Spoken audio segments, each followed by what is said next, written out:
ఇందుమూలంగా యావన్మంది తెలుగు ప్రజానికానికి తెలియజేయడం ఏమనగా, మహిళలకు ప్రతి నెల 1,500 రూపాయలు ఇస్తామని చెప్పిన హామీ, ఉచిత బస్సు ప్రయాణం అని చెప్పిన మాట, ఇవి నిజంగా అమలవుతున్నాయా లేక ఎన్నికల హామీలుగానే మిగిలిపోతున్నాయా? ఇప్పుడు ఆంధ్రప్రదేశ్ రాజకీయాల్లో ఒక పదం ఎక్కువగా వినిపిస్తోంది. అదే నారీ విలాపం. మహిళల కోసం ఇచ్చిన హామీల వెనుక అసలు కథ ఏమిటి?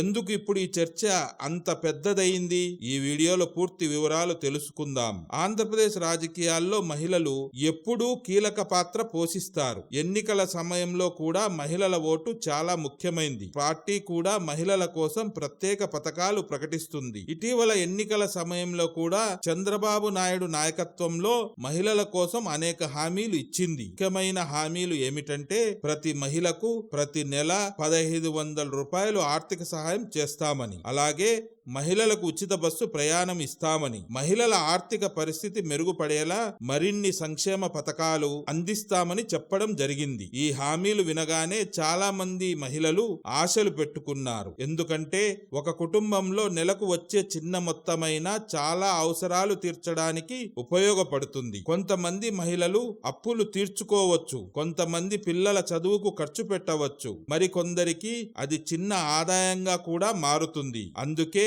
ఈ హామీలు మహిళల్లో పెద్ద ఆశలు కలిగించాయి. కానీ ఇప్పుడు పరిస్థితి ఏమిటి? ఈ పథకాల అమలు విషయంలో అనేక ప్రశ్నలు వస్తున్నాయి. చాలా ప్రాంతాల్లో మహిళలు చెబుతున్నది ఏమిటంటే, ప్రతి నెల ఇస్తామని చెప్పిన 1,500 రూపాయలు ఇప్పటి వరకు అందడం లేదు. ఉచిత బస్సు ప్రయాణం కూడా అన్ని చోట్ల ఒకే విధంగా అమలు కావడం లేదని అంటున్నారు. దీంతో రాజకీయ వర్గాల్లో ఒక మాట వినిపిస్తుంది: మహిళలకు ఇచ్చిన హామీలు నెరవేరడం లేదు అని. కొందరు దీనిని వ్యంగ్యంగా నారీ విలాపమని పిలుస్తున్నారు. ఇక ఈ విషయాన్ని రాజకీయంగా కూడా పెద్దగా ప్రస్తావిస్తున్నారు. ప్రతిపక్ష పార్టీ ఏమంటోందంటే, గతంలో వైఎస్ జగన్మోహన్ రెడ్డి గారి ప్రభుత్వం మహిళల కోసం అనేక సంక్షేమ పథకాలు అమలు చేసిందని చెబుతున్నారు. వారి మాట ప్రకారం గత ప్రభుత్వం మహిళల ఖాతాల్లో నేరుగా భారీ మొత్తంలో డబ్బు జమ చేసిందని, దానివల్ల మహిళలకు ఆర్థికంగా కొంత భరోసా కలిగిందని అంటున్నారు. కానీ ఇప్పుడు ఇచ్చిన హామీలు మాత్రం ఇంకా పూర్తిగా అమలు కాలేదని విమర్శిస్తున్నారు.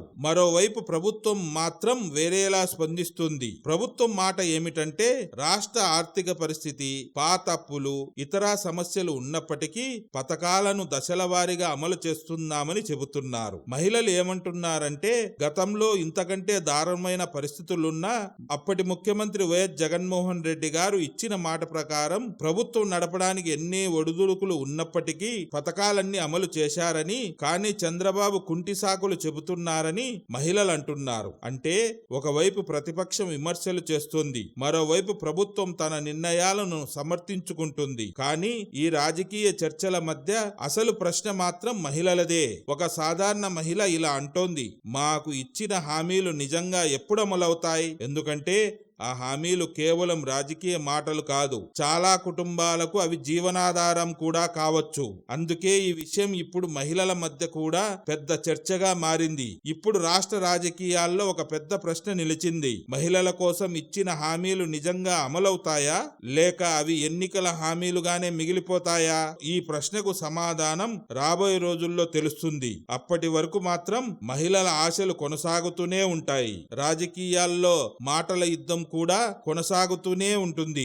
ఈ విషయంపై మీ అభిప్రాయం ఏమిటి? మహిళలకు ఇచ్చిన హామీలు అమలు అవుతున్నాయా? మీ అభిప్రాయాన్ని కామెంట్స్ చేయండి. వీడియో నచ్చితే లైక్ చేయండి, షేర్ చేయండి. ఇలాంటి మరిన్ని విశ్లేషణల కోసం మన ఛానల్ను ఇప్పుడే సబ్స్క్రైబ్ చేసుకోండి.